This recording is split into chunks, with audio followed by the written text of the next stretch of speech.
সংবিধান সংস্কারের নতুন আওয়াজ উঠেছে। এই সংবিধানে যদি ধর্মনিরপেক্ষ মতবাদ থাকে, গোটা বাংলাদেশে বিদ্রোহের আগুন ধরবে, বিদ্রোহের আগুন।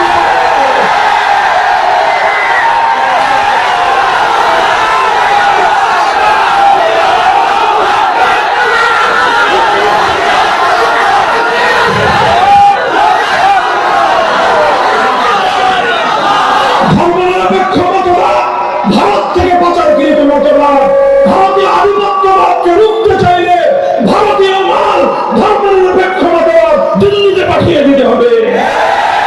ভারতের সেবাদাসী বাংলাদেশে তার জায়গা হয় নাই, ভারতের দুর্নীতি বাংলাদেশে তার জায়গা হতে পারে না। এখন নতুন গান শুনতেছি আবার, যে মুসলমানদের রাষ্ট্র ধর্ম ইসলাম হবে কেন, এটা নিয়েও নাকি নতুন করে এলার্জির উৎপাদ শুরু হয়েছে। যদি কারো এলার্জির চুলকানি থাকে তাড়াতাড়ি সমাধান করেন, চিকিৎসা করেন। বলবেন কি চিকিৎসা? যাদের রাষ্ট্র ধর্ম ইসলাম শুনলে অ্যালার্জির চুলকানি হয়, এই রোগের সিমটম যারা পাবেন আগামী এক সপ্তাহ শুধু আমার আওয়াজ শুনবেন। ইনশাআল্লাহ অন্য কোন বড় বড় আলেমের মধ্যে আওয়াজ শুনবেন না, আপনারা এক সপ্তাহ পর্যন্ত শুধু আমার আওয়াজ শুনবেন। ইনশাআল্লাহ দেখবেন এক সপ্তাহ পরে আপনার অ্যালার্জির চুলকানির উপদ্রব বন্ধ হয়ে যাবে। রাষ্ট্র ধর্ম ইসলাম থাকবে কি থাকবে না? যদি নতুন করে আবার সেই প্রশ্ন আনেন, আমরা দাবি করতেছি ইসলামী রাষ্ট্র প্রতিষ্ঠা, আমরা দাবি করতেছি, আমরা অধিকার নিয়ে বলছি, আমরা দেশ বিভাগের সময় এই ভাগ যেভাবে পেয়েছি সেভাবে রাষ্ট্র কোরআন সুন্নাহর বাইরে কোনো আইন চলতে পারে না। আমরা যেখানে ইসলামী রাষ্ট্র প্রতিষ্ঠার জন্য আগাচ্ছি, ওনারা রাষ্ট্র ধর্ম ইসলাম অর্থাৎ নামটা অস্ত্র ইসলাম, ওটাকে অনেকে মাইনাস করার চেষ্টা করতেছে।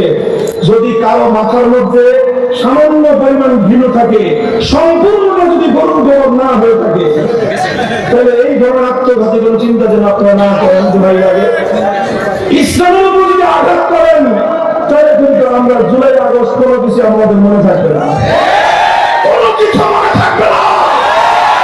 ইসলামের প্রশ্নে, আল্লাহ কোরআনের প্রশ্নে ইসলাম রাষ্ট্র ধর্ম ছিল। সংবিধানে বিসমিল্লাহ সংযোজিত হবে, আল্লাহর উপর অবিচল আস্থা এবং বিশ্বাস সংযুক্ত হবে, ধর্মনিরপেক্ষ মতবাদ দিল্লিতে প্রচার হবে। এটাই বাংলার মুসলমানদের চূড়ান্ত কথা।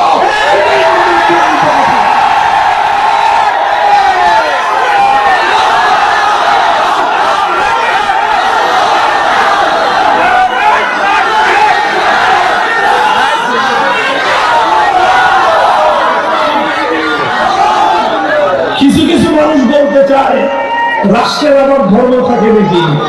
কিছু কিছু মানুষ বলতে চায় ধর্ম তো মানুষের থাকে, রাষ্ট্রের ধর্ম থাকে না। আমরা বলি রাষ্ট্রের তো ধর্ম থাকে না, ধর্ম অনুযায়ী রাষ্ট্র চলে। ধর্ম অনুযায়ী রাষ্ট্র চালান। সংবিধানে কোরআন সুন্নাহ বিরোধী, ইসলামী শরিয়া বিরোধী কোন আইন, কোন নীতিমালা, কোন বিধিমালা যেন বাংলাদেশে কার্যকর না হতে পারে, এইরকম একটা ধারা সংবিধানে সংযুক্ত করেন। যেটুকু আছে ওগুলোতে যদি হাত দিতে আসেন, এরপরে যদি দেশে গৃহযুদ্ধ লাগে আপনারা দায়ী থাকবেন। মানে এখানে ইসলামের প্রশ্নে জীবনের মায়া আমাদের নাই, ইসলামের প্রশ্নে রক্ত দিতে আমাদের কোনো কার্পণ্য নাই। জন্য যদি সাগর পরিমাণ রক্তের প্রয়োজন হয়, 2 লক্ষ মুজাহিদ যদি শহীদ ঈদগাহে কল্লা দিতে হয়, কারা কারা কল্লা দিব?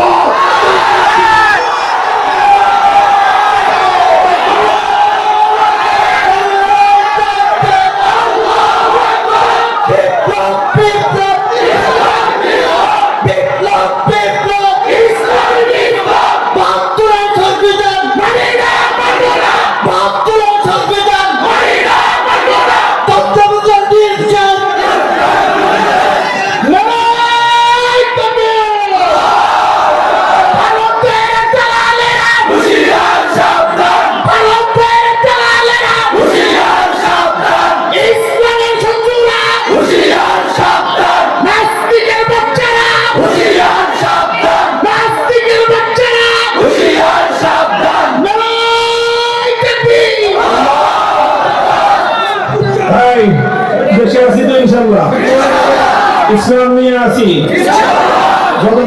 ইমান নিয়ে থাকতে পারবো ততদিনই জীবনকে গনিমত মনে করি।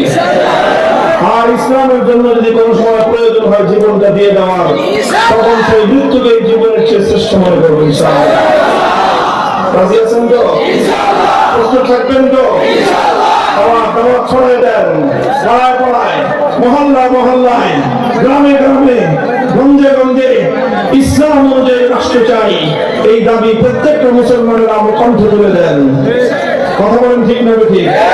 ইসলামী রাষ্ট্র হলে, কোরআনী সংবিধান হলে শুধু মুসলমান নয়, হিন্দু বৌদ্ধ খ্রিস্টান প্রত্যেকটা ধর্মাবলম্বী নিজ নিজ ধর্মীয় স্বাধীনতা ভোগ করতে পারবে, যার নাম ইজ্জত আবরু সব কিছু পূর্ণাঙ্গ নিরাপত্তা করা হবে। আল্লাহ পাক রব্বুল আলামিন বুঝবার তৌফিক দান করেন। আমার দেশ হাজী শরীয়তুল্লাহর দেশ হোক। আমাদের দেশ সত্যিকার অর্থে হাজার বছরের আমাদের